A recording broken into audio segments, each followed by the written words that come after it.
আসসালামু আলাইকুম রহমতুল্লাহি ওবরাকাতুহু। সম্মানিত দর্শক শ্রোতা ভাই বোন, আমি মারুফ বিল্লাহ বাইজিদ আপনাদের সম্মুখে হাজির হয়েছি আজ অত্যন্ত একটি গুরুত্বপূর্ণ বিষয় নিয়ে। বিষয়টি হলো, জোহরে ৮ রাকাত নামাজ আদায় করলে আল্লাহ তাআলা আপনার জন্য জাহান্নামের আগুন হারাম করে দিবেন। অর্থাৎ জোহরের নামাজে যদি আপনি ৮ রাকাত সলাত আদায় করেন, তাহলে আল্লাহ তাআলা আপনার জন্য জাহান্নামের আযাব, জাহান্নামের আগুন হারাম করে দিবেন। এ বিষয়ে অতি সংক্ষেপে আলোচনা করার চেষ্টা করব। ওমা তৌফিক ইল্লা বিল্লাহ।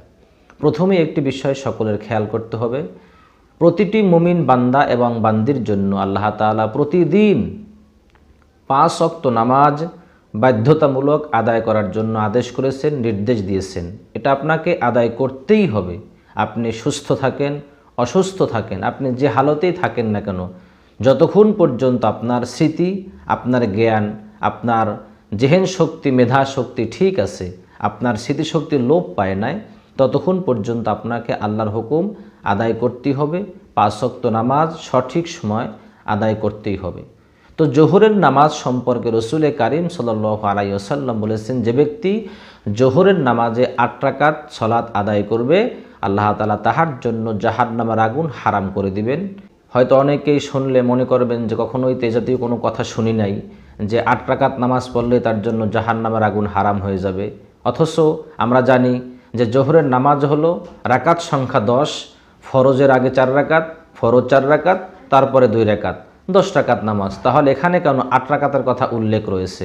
তো বিষয়টি হলো, রসুল কারীম সাল্লাল্লাহু আলাইহি ওয়াসাল্লাম উম্মতদেরকে অধিক পরিমাণে নেকের লাভের জন্য, অধিক পরিমাণে সওয়াব বৃদ্ধির জন্য অসংখ্য নফল নামাজের তাগিদ দিয়েছেন। অসংখ্য বরকতময় নামাজ, বিভিন্ন সময়ের নামাজের বিভিন্ন ফজিলত সম্পর্কে তিনি বলেছেন। তারই একটি বিশেষ স্বরূপ হলো জোহরের নামাজে। অর্থাৎ রসুল কারীম সাল্লাল্লাহু আলাইহি ওয়াসাল্লাম যে কথাটি বলেছেন তা অসংখ্য হাদিসের কিতাবে এসেছে। নাসাই শরীফের হাদিস 1814 নম্বর হাদিস, উম্মে হাবিবা রাদিয়াল্লাহু তাআলা আনহা থেকে বর্ণিত।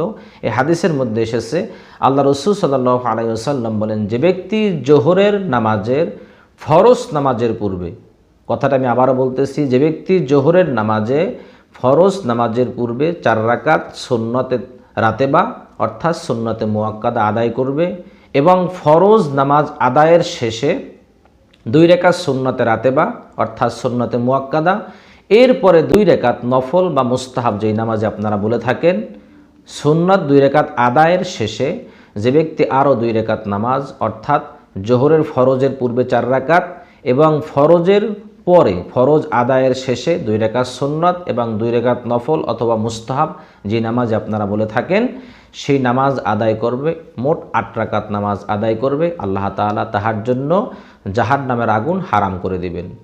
এবং অপর এক বর্ণনায় এসেছে, তাহার চেহারা, তাহার শরীরকে আল্লাহ তাআলা জাহান্নামের জন্য হারাম করে দিবেন। তো এই হাদিস থেকে বোঝা গেল যে রসুল কারীম সাল্লাল্লাহু আলাইহি ওয়াসাল্লাম উম্মতদেরকে সুন্নাহ এবং নফল নামাজ অধিক পরিমাণে আদায় করার জন্য উৎসাহিত করেছেন। কেননা জোহরের সময় অধিক পরিমাণের তাপমাত্রা বৃদ্ধি পেয়ে থাকে। ওই সময়টায় অনেক সময় দেখা যায় রৌদ্রের তাপ এতটাই প্রখর ধারণ করে, যাহার কারণে অনেক সময় নামাজ পড়তে খুব কষ্ট হয়ে যায়, শরীর ঘেমে যায়। তো এই যে একটি কষ্ট স্বীকার করে, আর অধিক পরিমাণে গরমটা হলো জাহান্নামের একটি হাওয়া, জাহান্নামের একটি বাতাস মাত্র। সুতরাং যে ব্যক্তি এই গরমকে উপেক্ষা করে, যে ব্যক্তি অধিক পরিমাণে শীতকে উপেক্ষা করেও জোহরের ৮ রাকাত নামাজ আদায় করবে, বিষয়টা আমি আবারও বলতেছি, জোহরের তো ৪ রাকাত আপনাকে ফরজ বাধ্যতামূলক আদায় করতেই হবে, ফরজের পূর্বে ৪ রাকাত সুন্নাত এবং ফরজ নামাজের শেষে ২ রাকাত সুন্নাত, এরপরে ২ রাকাত নফল বা মুস্তাহাব নামাজ আদায় করবে, তাহার জন্য আল্লাহ তাআলা জাহান্নামের আগুন হারাম করে দিবেন। এজন্য আপনারা অবশ্যই এই বিষয়টির উপরে আমল করার চেষ্টা করবেন। যদি আপনাদের একান্ত কোনো কাজ না থাকে, তার কোনো ডিউটি না থাকে, আপনি অবসর আছেন, আপনার অধিক পরিমাণে কোনো তাড়া নেই, আপনি ইচ্ছা করলে আদায় করতে পারেন, তাহলে অবশ্যই আপনারা আদায় করার চেষ্টা করবেন। বিশেষ করে মা বোনেরা, আপনারা বাসাবাড়িতে থাকেন, আপনাদের হাতে অনেক সময় থাকে, এজন্য আপনারা অবশ্যই এই আমলটি করার চেষ্টা করবেন। আল্লাহ তাআলা সকলকে এর উপরে আমল করার তৌফিক দান করুন। ওমা তৌফিক ইল্লা বিল্লাহ। আসসালামু আলাইকুম ওয়া রাহমাতুল্লাহি ওয়া বারাকাতুহু।